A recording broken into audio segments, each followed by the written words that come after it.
Alhamdulillah, kembali saya hadir untuk bersama-sama berusaha mensucikan jiwa kita. Semoga usaha kita ini diterima Allah Subhanahu wa taala sehingga mendatangkan kedamaian dalam hidup di dunia, keberkahan, dan juga mengantarkan kita kepada istiqomah hingga akhir hayat kelak.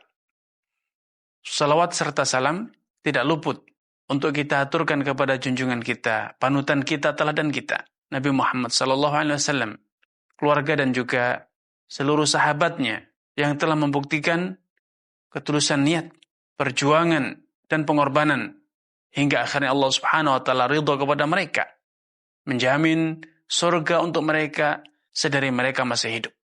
Semoga Allah Subhanahu wa taala berkenan mempertemukan kita, menyatukan kita dengan sahabat-sahabat Rasulullah SAW kelak di dalam jannahnya. Amin ya rabbal alamin.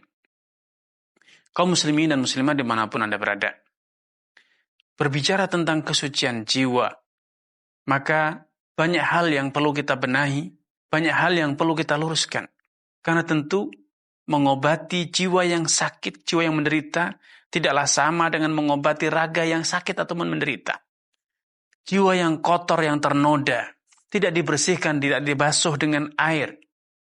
Karenanya, tentu walaupun kita telah terbiasa hidup sehat, terbiasa membersihkan raga kita, belum tentu kita mampu, belum tentu kita mengerti, memahami bagaimanakah harusnya membasuh, membersihkan jiwa kita yang ternoda oleh dosa atau maksiat.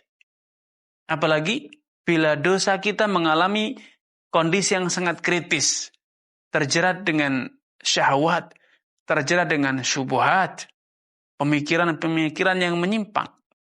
Salah satu jerat jiwa yang merupakan syubhat seringkali menjadikan kita gagal dalam membersihkan, mensucikan jiwa kita. Tatkala kita menganggap bahwa semua urusan dapat diselesaikan hanya dengan berdoa. Sebagian orang menganggap dengan berdoa, dengan berzikir, beribadah kepada Allah, maka tidak lagi perlu berusaha, tidak lagi perlu beramal, tidak lagi perlu berkorban, berjibaku, mengamalkan amalan lahiriah. Sebagian orang mengira bahwa bila dia telah berzikir ribuan kali, bahkan jutaan kali, bila dia telah berdoa di waktu-waktu yang mustajab, membaca doa-doa yang mustajab, dia kira bahwa semua urusan telah selesai. Cukup hanya sampai di situ. Lupa bahwa Allah Subhanahu wa taala telah menetapkan satu keputusan, la tabdila li khalqillah, dan keputusan Allah tidak akan pernah berubah. Kenapa tidak pernah berubah? Untuk membuktikan bahwa tidak ada yang bisa melawan, tidak ada yang bisa menentang, tidak ada yang bisa luput dari ketetapan Allah Subhanahu wa taala. Dzalika dinul qayyim.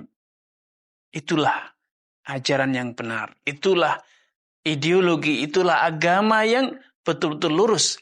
Tatkala kita sadar bahwa ketetapan Allah, syariat Allah ataupun takdir Allah tidak saling bertentangan, tetapi saling melengkapi dan justru saling menyempurnakan.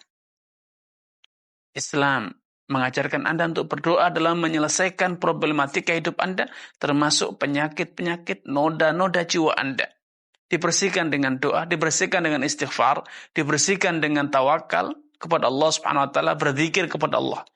Namun bukan berarti Anda boleh menentang, bukan berarti Anda boleh keluar dari ketetapan Allah di alam semesta ini. Allah telah menciptakan dunia ini dengan sebab dan akibat. Allah menciptakan dunia ini melalui proses dan tahapan-tahapan yang harus Anda lalui. Kalau Anda dalam urusan raga saja, Anda merasa sakit karena lapar, maka prosesnya ialah Anda harus mencari makanan. Setelah Anda dapatkan, Anda masak, Anda basuh dengan bersih, Anda masak dengan baik, kemudian Anda santap secara pelan-pelan, secara bertahap. Anda tidak bisa mengobati rasa lapar dalam perut Anda. Seketika satu piring Anda santap sekaligus, Anda sadar kapasitas mulut Anda, kapasitas tenggorokan Anda, kerongkongan Anda. Harus ada tahapan yang harus Anda lalui. Anda ingin punya anak, tidak cukup hanya berdoa. Tidak cukup hanya berzikir kepada Allah, hanya beristighfar. Padahal Anda tahu dalam Al-Quran Allah berjanji bahwa siapapun yang memperbanyak istighfar, Allah akan berikan harta kekayaan, Allah akan berikan anak keturunan, Allah akan berikan dia kekuatan. Tetapi cukupkah hanya dengan istighfar? Tanpa melalui dan tanpa mengikuti ketetapan Allah di alam semesta ini yang berupa takdir kauni? Tentu tidak. Tentu tidak demikian. Anda harus beriman. Anda harus meyakini bahwa doa adalah salah satu tahapan. Doa adalah salah satu unsur ataupun faktor untuk terwujudnya apa yang Anda impikan. Baik kesehatan raga ataupun kesehatan jiwa. Anda berdoa, Allahumma ati nafsi taqwa, ya Allah sucikan jiwaku. Tetapi cukupkah dengan doa itu kemudian serta-merta jiwa Anda menjadi suci? Tidak. Wallahu ta'ala alam.